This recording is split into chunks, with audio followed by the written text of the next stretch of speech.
Hello everybody, I just wanted to give you guys a quick recap of what we did yesterday in case you weren't here or in case you wanted to go back and double check it. Yesterday you should have added yourself to my Google Classroom. The class code you can see right here is XX8HD7C. Alright, once you get that added, you should be looking at something that looks roughly like this. It should have all of your projects listed. This first assignment right here just says your projects. It's just kind of a brief overview of what to expect with the projects. But everything else, the modeling project, numerical reasoning project, statistics and probability, personal finance, business finance, all of these are different projects. You'll have 5 of them due before the end of the term. When I say the end of the term, I actually mean the end of your days in quantitative literacy. So it's like early May, I think, is one of your last days as a senior. So 3 of these projects, and you pick which order, I'm not going to dictate that for you. 3 of these projects will be due by spring break, and then the other 2 will be due before you leave in May. Having said that, this means that you're going to have to decide which order you want to do them in, and in gradebook it's literally just going to say project 1, project 2, project 3. So don't stress whenever it doesn't say modeling project or numerical reasoning project. All right, it's all in what you decide to do. So let's take a look at the screen for just a second. I want to give you an idea of what each of these project assignments looks like.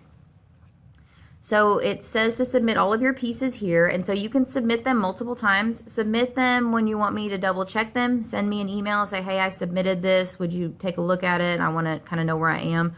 Also, we're going to talk about it every single Friday when I meet with you, so don't worry about that either. But when you submit, you should submit a set of instructions so that way somebody else could replicate your project if they wanted to, and a materials list so that I can make sure to buy what we need for your projects, and then the final rubric. Again, don't stress over that. I will have the final rubrics made up and given to you. That'll come sometime next week. So don't stress that, okay? I will give them to you. I just want to make sure that you're self-assessing. So each one of these assignments on here, all 5 of them, have an attachment. And the attachment is the set of standards that you'll need to meet off of the rubric, all right? So I'm uploading one right now. It's trying. It's very slow this morning. Okay, so like this one right here. It has 1, 2, 3, 4, 5 different components. And so you need to make sure that whatever your project is that you design meets all 5 components.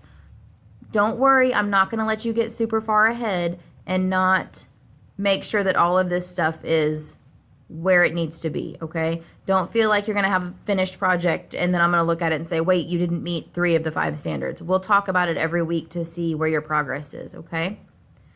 All right, so basically what I need you to do is I need you to start coming up with ideas. So you'll look into each one of these assignments right here. The modeling, the numerical reasoning, the statistics and probability, the personal finance and the business finance, and start coming up with ideas for what you'd like. My recommendations for the business finance project would probably be to start a business. That would be your best bet because then you could sell some stocks. You could also hire employees. There are lots of things in that business finance set of standards that you could hit if you started a business of your own. The personal finance project, that one's always the hardest for people, so I'm going to help you out just a little bit. This is a website right here that's really super beneficial. If you look, the website, I just moved your screen, sorry about that. If you look, the website is ngpf.org.